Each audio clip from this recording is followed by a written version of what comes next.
अस्सलाम वालेकुम व्यूअर। मैं हूं Suhail Shahzad, mechanical engineering practices से। आज की वीडियो में हम बात करेंगे कि बैरिंग की प्री मैच्योर फेलियर की रीज़न्स क्या होती हैं और उनसे बचने के लिए क्या क्या हमें करना चाहिए। तो हम सबसे पहले रीज़न की तरफ चलते हैं। सबसे पहले जो इसकी रीज़न है वो है इम्प्रॉपर माउंटिंग। अगर हम उसको अच्छे तरीके से माउंट नहीं करेंगे तो बैरिंग को डैमेज करने का बायस करेंगे। नॉर्मली ये होता है कि हम लोग जब इसको फिट कर रहे होते हैं या प्रेस कर रहे होते हैं तो उसके लिए हैमर का इस्तेमाल करते हैं, जो कि कतई भी अलाउड नहीं है।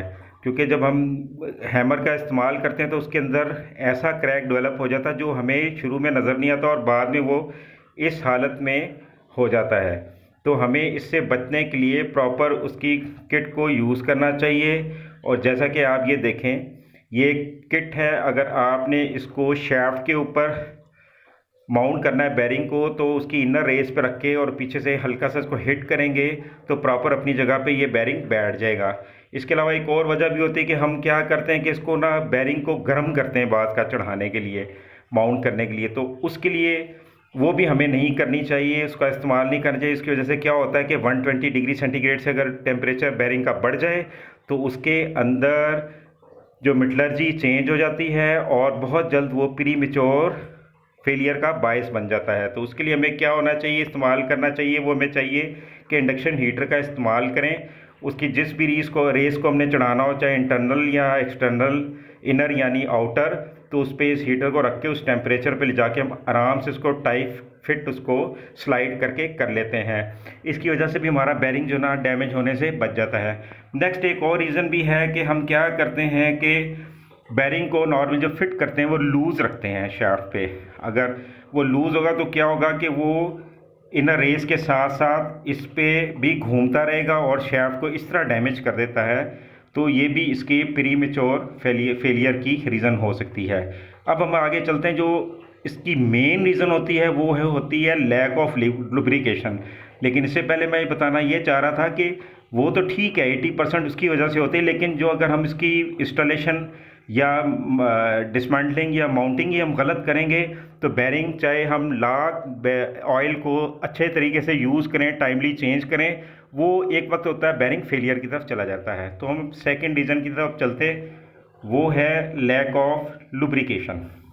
जैसा कि नाम से पता चल रहा है कि किसी वजह से बैरिंग में ऑयल की सप्लाई कम हो जाए और वो खुश्क चले और उसकी वजह से डैमेज हो जाए, तो उसके लिए ये होता है कि हमें क्या करना पड़ता है कि जब ऑयल इसमें से कम हो जाता है तो मेटल टू मेटल कांटेक्ट इसका बढ़ जाता है और उसकी वजह से वहाँ पे मेटल समेत जो उसमें पार्टिकल होते हैं ऑयल में, वो उसको मेटल शेविंग भी कहते हैं, वो बन जाते हैं और जहाँ जहाँ वो गुजरते हैं वो उस चीज़ को बैरिंग के साथ साथ उसको भी डैमेज करने का बायस बनते हैं। तो मैं अब आपको ये दिखाऊंगा कि जब अगर हम इस तरह बैरिंग को यूज़ करें तो वो इस तरह की हालत में भी हमें बाज़ का किसी मशीनरी गियर बॉक्स से या उसकी मेन ड्राइव शाफ्ट से इस हालत में भी हमें बैरिंग डैमेज हुआ मिलेगा। ये इसकी वजह होती है लैक ऑफ लुब्रिकेशन। अब आपको मैं बताऊंगा कि मुख्तलिफ मशीनरीज़ और रोटेटिंग इक्विपमेंट में मुख्तलिफ़ किस्म के लुब्रिकेंट यूज़ होते हैं, जिसमें नंबर एक है ऑयल और दूसरी है ग्रीस। अब मैं इसको इस टेबल में आपको बताने की कोशिश करूंगा। अगर ऑयल है, ये ईज़िली उसके अंदर डल जाता है, उसको फिल करना आसान होता है और कंपोनेंट तक ईज़िली पहुंच जाता है। इसके एडवांटेजेस मैं आपको बता रहा हूँ। लेकिन डिसएडवांटेजेस ये होते हैं कि जब ये लीक होता है तो सारा का सारा निकल जाता है और इसकी वजह से ये जो हमारा इक्विपमेंट है जल्दी फेलियर की तरफ चला जाता है। जबकि अगर हम ग्रीस को इसमें यूज़ करेंगे तो ग्रीस एक तो उसके अंदर रहती है, चाहे वो लीक भी हो जाए, और इसकी सीलिंग को इम्प्रूव करती है। अगर ऑयल सील का फेलियर भी हो जाए तो ग्रीस कुछ हद तक उसको जो ना बचा के रखती है इक्विपमेंट को। उसकी डिटेल आगे बताऊंगा कहाँ ग्रीस इस्तेमाल होती है और कहाँ पे ऑयल।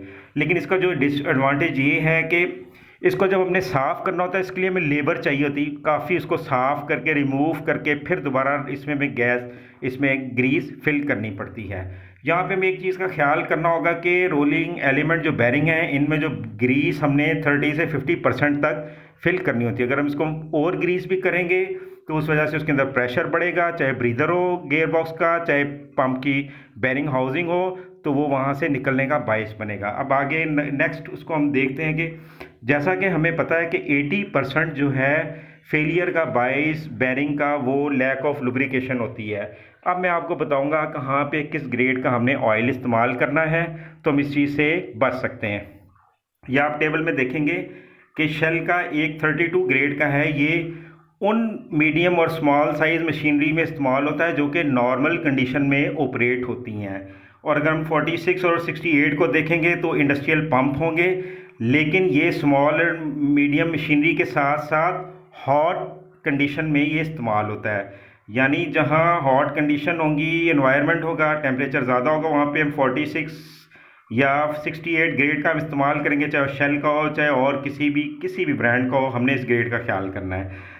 और जहाँ पे हॉट ऑपरेटिंग कंडीशन हो, जैसे बॉयलर का कंडेंसेट वाटर हो गया या एवेपोरेटर हो गए, उनकी जहाँ पे कंडेंसेट पंप यूज़ होते हैं, तो वहाँ पे हमने 100 नंबर का ऑयल इस्तेमाल करना है। अब हम आते हैं हैवी ड्यूटी गियर बॉक्स के बारे में। हैवी ड्यूटी जो गियर बॉक्स है उसमें जो मीडियम एप्लीकेशन के लिए इस्तेमाल होते हैं, वहाँ पे हमें 220 ग्रेड का इस्तेमाल करना होगा। यहाँ पे शेल का उमाला GX 220 है और ग्रेड का कैलटेक्स का वो 220 एंड पे लिखा होता है, आप समझ जाएंगे कि ये मीडियम मशीनरी और गियर बॉक्स वगैरह के लिए इस्तेमाल होता है। और जहाँ पे हमें हैवी ड्यूटी गियर बॉक्स के लिए इस्तेमाल करना होगा ऑयल, तो हम वहाँ पे 320 ग्रेड का इस्तेमाल करेंगे। अच्छा, नेक्स्ट अब हम चलते हैं हाई टेम्परेचर ग्रीस पे। पीछे हमने जैसे ग्रीस के बारे में जिक्र किया, जो हाई टेम्परेचर ग्रीस होती है वो ID fan, furnace equipment, boiler वगैरह में जहाँ पे हमारा टेम्परेचर ज़्यादा है वहाँ पे हम इसको हाई टेम्परेचर ग्रीस को इस्तेमाल करते हैं। और नॉर्मल ग्रीस हम कहाँ इस्तेमाल करते हैं, जैसे इंडस्ट्रियल पंप हो गए, कोई प्लम्बर ब्लॉक हो गए, बैरिंग हाउसिंग हो गई, गियर बॉक्सेस हो गए, वो जहाँ पे हमें ऑयल सील से ज़्यादा डिपेंडेंट नहीं होना होता है, वहाँ पे हम इसको इस्तेमाल कर सकते हैं। और यहाँ पे एक बात बताऊँगा, जो मेन रीज़न ये है कि जब ऑयल सील आपकी डैमेज होती है तो ऑयल को इसको लीक करने का बायस बनती है। तो हमें बैरिंग के साथ साथ इसके साथ जो है ना इसकी ऑयल सील को चेक करते रहना चाहिए, जो भी आपकी फ्रिक्वेंसी होगी। नेक्स्ट हम स्लाइड की तरफ चलते हैं। अब ये है, आप देखिएगा, ड्यू टू एब्रेसिव वियर होता ये है कि आपकी ऑयल सील लीक हो गई किसी वजह से, ठीक है, और वो वहाँ से डस्ट, सैंड या एक्सटर्नल पार्टिकल आपके उस बैरिंग के रोलिंग एलिमेंट या इनर आउटर रेस वगैरह को लगना शुरू हो जाते हैं, और वो इस तरह की शक्ल होती है। आप ये यहाँ से देख के आपको अंदाज़ा हो जाएगा। अब इसका इफ़ेक्ट क्या होता है ये मैं आपको बताता हूँ। जब ये सैंड मिक्स ऑयल जब आपका मूव करता है बैरिंग में, तो उसके जो रिटेनर या केज है उसके साथ फिक्स हो जाता है, स्टिक कर जाता है, और उसकी वजह से वहाँ पे वो लाइन बनाता है। जैसे कि आप ये देखिएगा इस डायग्राम में कि यहाँ पे केज के साथ जो है ना पार्टिकल डिब्रीज लगी हुई थी, और आहिस्ता आहिस्ता वहाँ पे आप देखें इसने रोलिंग एलिमेंट में बिल्कुल एक लाइन बना दी।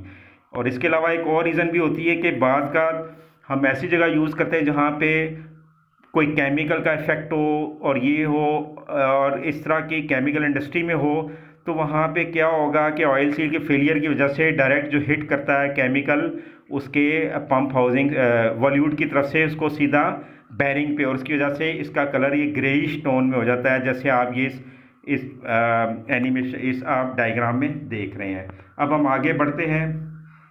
नेक्स्ट हमारा है बैरिंग क्लियरेंस। ये इंतहाई हमारा इम्पोर्टेंट फैक्टर है। अगर हम क्लियरेंस का ख्याल नहीं करेंगे तो हमारा बैरिंग जो है अर्ली फेलियर का बायस बनता है। अब एग्जांपल मैं आपको इसकी देता हूँ टेबल की शक्ल में। आप देखें कि ऑपरेटिंग कंडीशन जहाँ पे हैवी और शॉक लोड होगा, जैसे वाइब्रेशन स्क्रीन्स हो गई, ग्रेडर हो गए, वाइब्रेटर है, तो हमें वहाँ पे जो जिस क्लियरेंस का हमें सिलेक्ट करना होगा वो C3 C4 करना होगा। अगर यहाँ पे C1 या C5 करेंगे तो बहुत जल्द फेलियर का बायस बनेगा। ऐसी रेलवे व्हीकल एक्सल्स जो होंगे वहाँ पे हमने C3 का हमने बैरिंग इस्तेमाल करना है। इसके अलावा अगर इनर और आउटर में टाइट फिट हमने इस्तेमाल करना हो बैरिंग, तो जैसे मिसाल के तौर पे फाइनल रिडक्शन गेयर्स हो गए, ट्रैक्टर हो गए, डोज़र हो गए, तो उसमें हमने C4 का इस्तेमाल करना है। यहाँ पे उसकी हमें क्लियरेंस ज़्यादा थोड़ी सी चाहिए होगी। रेलवे लोकोमोटिव ट्रैक्शन मोटर जैसे है वहाँ पे हमें C4 का ही बैरिंग इस्तेमाल करना होगा। शैफ्ट या अगर इनर रिंग या इसकी इनर रेस हीटेड हो रही हो तो वहाँ पे हमने कौन सा बेरिंग करना है। मिसाल के तौर पे पेपर मेकिंग मशीन, ड्रायर वगैरह जहाँ इस्तेमाल होते हैं वहाँ पे C3 C4 का इस्तेमाल होगा, और जहाँ table roller for rolling mills होगा वहाँ पे आपने C3 का बेरिंग इस्तेमाल करना है। इसके अलावा अगर लो नॉइज़ और वाइब्रेशन हमें कम चाहिए होगी जब वो घुमाना होगा कोई भी चीज़, तो जैसे स्मॉल इलेक्ट्रिक मोटर्स हैं तो वहाँ पे C2 या CM क्लियरेंस का हमें वहाँ पे बेरिंग इस्तेमाल करना होगा। इसके अलावा अगर लूज फिट, अगर बोथ इनर और आउटर रिंग्स होंगी उस किसी भी एप्लीकेशन में बेरिंग को प्रेस करने की, जैसे roll neck of steel mill होते हैं, तो वहाँ पे हमें C2 क्लियरेंस का इस्तेमाल करना होगा बेरिंग। अब हम आगे बढ़ते हैं, और बेरिंग किस वजह से फेल होता है, या तो जैसे पीछे बताया आपको कि या तो बहुत ज़्यादा टाइट होगा या बहुत ज़्यादा उसकी जो ना फिट ज़्यादा टू हाई होगी फिटनेस उसकी, और लेसर जो क्लियरेंस है वो क्या करता है, फ्रिक्शन पैदा करता है और टेम्परेचर जिसकी वजह से बढ़ जाता है और जल्दी वो बेरिंग इसके फेलियर का बायस बनता है। इसके अलावा अगर मोर क्लियरेंस होगी तो क्या होगा कि वो वाइब्रेशन क्रिएट करेगा क्लियरेंस बढ़ने की वजह से जब हम उसको रोटेट करेंगे। अब मैं आगे बढ़ता हूँ। अब अगला हमारा जो operating bearing at excessive load, बात का होता है कि हम बेरिंग को बहुत ज़्यादा एक्सेसिव लोड पे ऑपरेट कर रहे थे जबकि डिज़ाइन कुछ और होना चाहिए, या टाइप हम चेंज कर देते हैं। उसकी वजह से क्या होता है कि उसमें प्री मेच्योर एक तो फेलियर हो जाता है, जैसा कि आप इस डायग्राम में देखेंगे यहाँ पे गड्ढे बन गए। यहाँ पे हमें प्रॉपर एप्लीकेशन के हिसाब से हमने यहाँ पे बेरिंग इस्तेमाल नहीं किया तो हमें ये प्रॉब्लम आई। तो इसलिए हमें जहाँ जिस एप्लीकेशन का बेरिंग रिक्वायर्ड होगा, जैसे मिसाल के तौर पे पंप्स है वहाँ पे आपने बॉल बेरिंग इस्तेमाल करने हैं, ठीक है, लेकिन वहाँ रोलर नहीं आप कर सकते, ठीक है। रोलर आप करेंगे गियर बॉक्स में या हब हो गई ऐसी जगहों में। तो इस तरह आपने जहाँ लोड कैरिंग कैपेसिटी ज़्यादा होगी वहाँ पे आपने रोलर बेरिंग की तरफ चले जाना, और जहाँ पे आपने हाई स्पीड चलाना होगा लेकिन आपकी वो कैपेसिटी कैरिंग कैपेसिटी कम होगी वहाँ बॉल बेरिंग की तरफ चले जाएंगे। अब हम आगे चलते हैं कि अगर हम ओवरलोड करेंगे तो उसकी वजह से ये होता है कि ओवर हीटिंग भी हो जाती है और रोलिंग सरफेस वगैरह हमारी डैमेज होती है, जैसे कि हम पहले बता चुके हैं। तो आप ये देखें फ़ोटो में कि यहाँ पे इसने यहाँ पे टेम्परेचर हीटअप होने की वजह से उसका कलर ही चेंज कर दिया। अब आगे जाते हैं कि अगर ओवरलोड बेरिंग को चलाएंगे अगर ज़्यादा तो उसकी बेरिंग लाइफ को जल्दी इफेक्ट करेगा, जल्दी वो डैमेज कर देगा। तो इसलिए हमें सिलेक्शन करते हुए ख्याल करना चाहिए कि जैसा बेरिंग वैसा ही हमें एप्लीकेशन में उसको इस्तेमाल करना चाहिए। आगे हम चलते हैं। ये आप देखिए, ये इसकी मिसाल है, इसमें गड़े पड़ गए, ऐसा ऐसा फिटिंग होते तो एक वक्त आया ये डैमेज हो गया।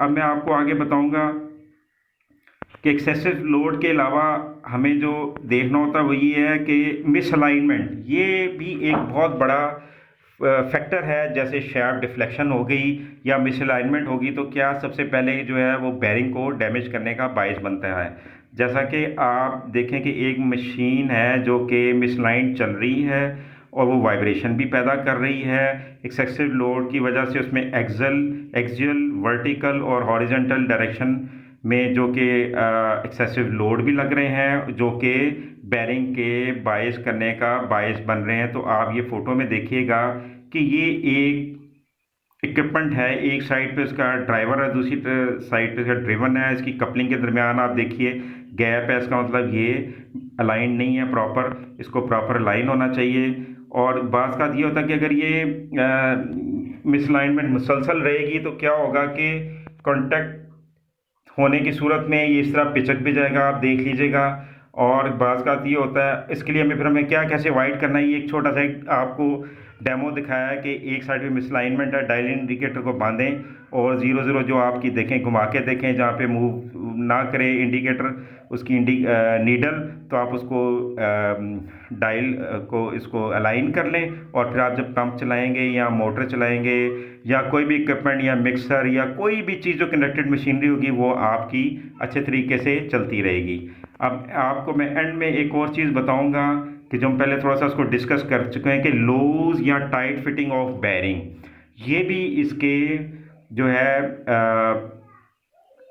फेलियर का बायस बनता है। अगर फिटिंग लूज होगी तो क्या होगा कि बेरिंग की इनर रेस उसकी शाफ्ट पे घूमेगी और अगर उसका आउटर रेस जो है वो हब या प्लम्बर ब्लॉक के उसमें हाउसिंग में लूज़ होगी तो वहाँ घूमता रहेगा और एक वक्त होएगा वो उसकी डैमेज का बायस बनेगा। शैफ्ट की मिसाल तो हम पहले आपको दिखा चुके हैं कि किस तरह ये घूमने से इसने शैफ्ट को डैमेज कर दिया।